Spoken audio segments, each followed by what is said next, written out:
are in Pine Island, which is in South Florida, just outside of the Fort Myers, Punta Gorda area. If you are coming to South Florida, I highly suggest making a day trip or possibly staying here.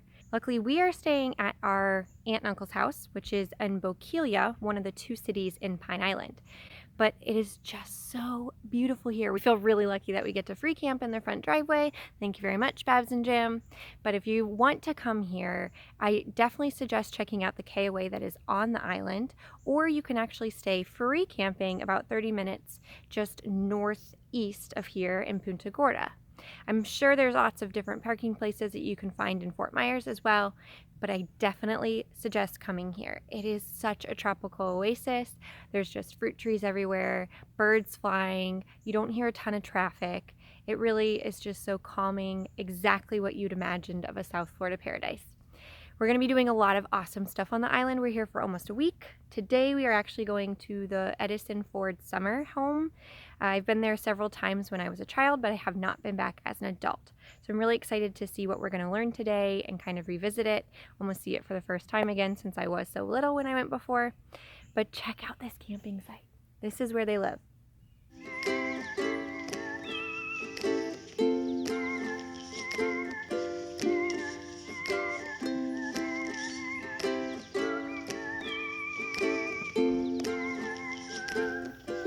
Pretty freaking awesome. I mean, to wake up to this is like a dream come true. The sun is out. We're in South Florida. I'm wearing a tank top in the middle of January when everyone else is snowing. I'm a happy girl.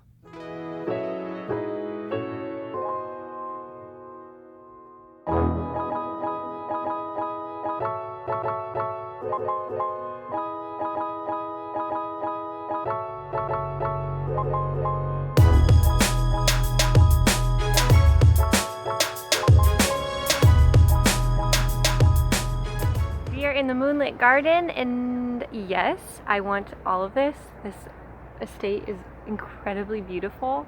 I want this little garden in my backyard. I could just sip some tea, read my books out here. But actually, the garden was made for nighttime use. Oh. So most of the flowers that are around here actually blossom at nighttime or make lovely smells at nighttime, because I guess in the 1920s that was like the thing. Makes sense. It's called the Moonlit Garden.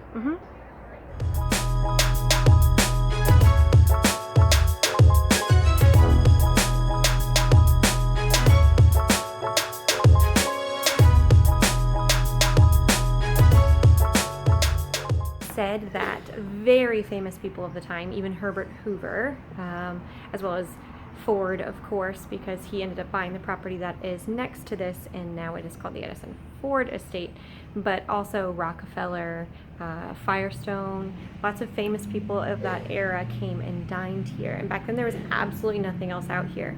So this was the guest house that they would entertain you at, and they would stay upstairs while they had a room to relax in, and then of course that beautiful view and room to dine in.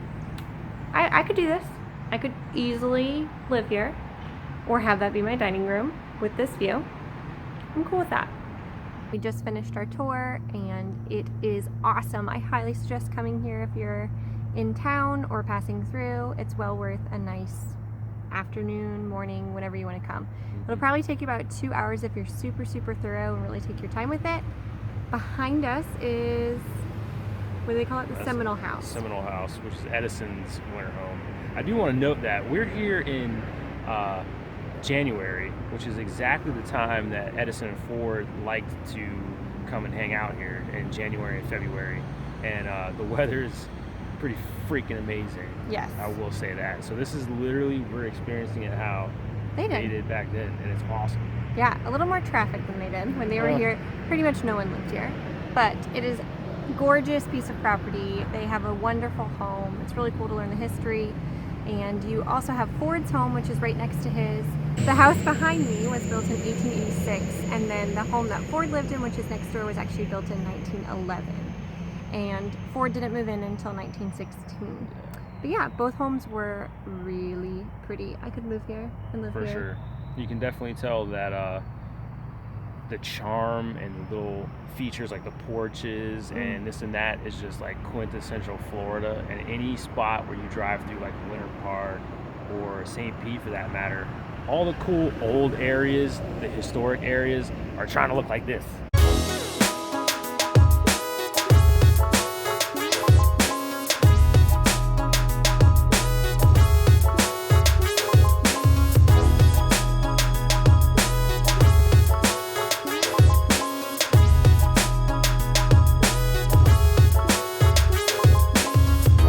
Kelly, where are we? Matlacha. Say it again. Matlacha. Matlacha. Matlacha. Not Matlacha. Malacca. Not Malacca. Or Matlacha. Matlacha.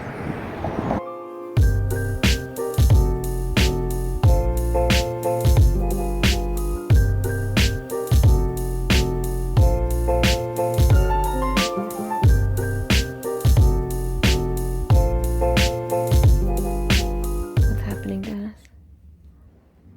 Slaying at Chinese checkers, man. What does it look like? What's happening? I'm red, by the way. No, you're not. I'm red. Don't even take that. Hey,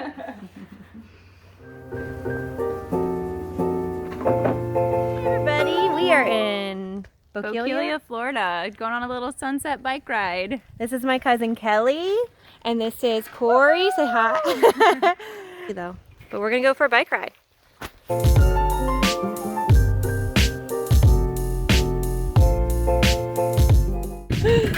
I'm trying to record and bike ride, and it is proving to be quite challenging. On a dirt road. What's up? We're about to get on the bike, Ken Ryu, aka Sweet Lime, and we're gonna head to the Bokeelia Pier, which is on the north end of Pine Island. So, let's go.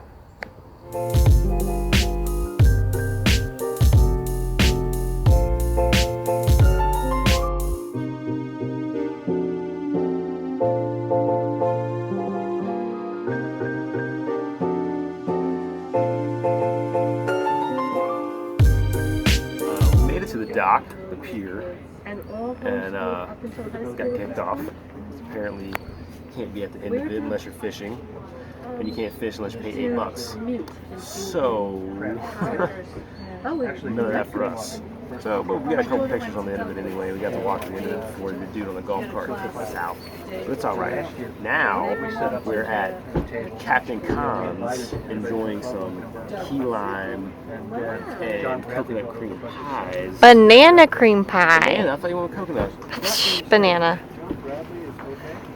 And of course, a Modelo Especial.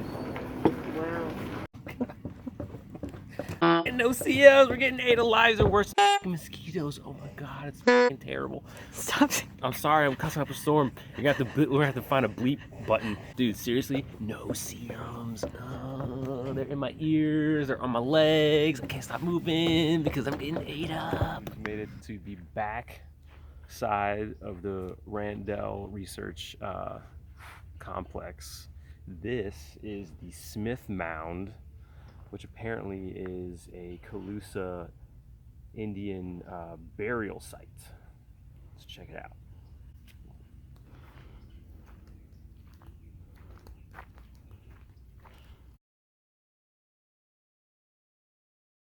Top of the mound. Smile!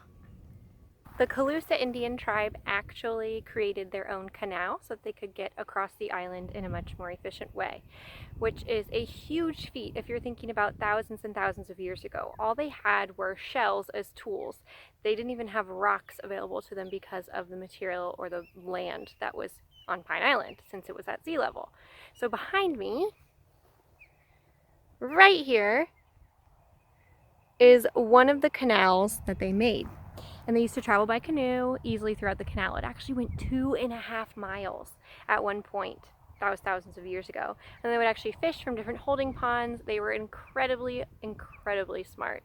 Can you imagine digging all of that by hand and then filling up buckets of dirt and then having to keep going with the shell?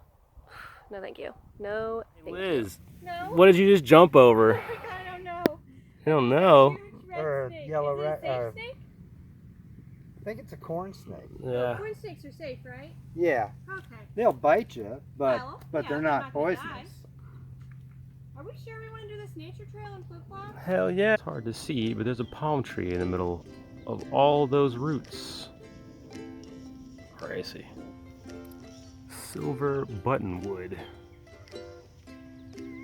Jim says apparently you can use it to smoke mullet. That's cool.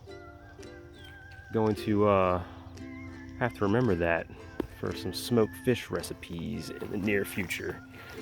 Been watching too much Magnus, smoking stuff with I think it's some cypress nips. I need some Florida native smokery here, dude. There's an osprey right there eating a fish. And then up tippy top right there was a woodpecker. Red belly. Red belly woodpecker. I'm getting ate up.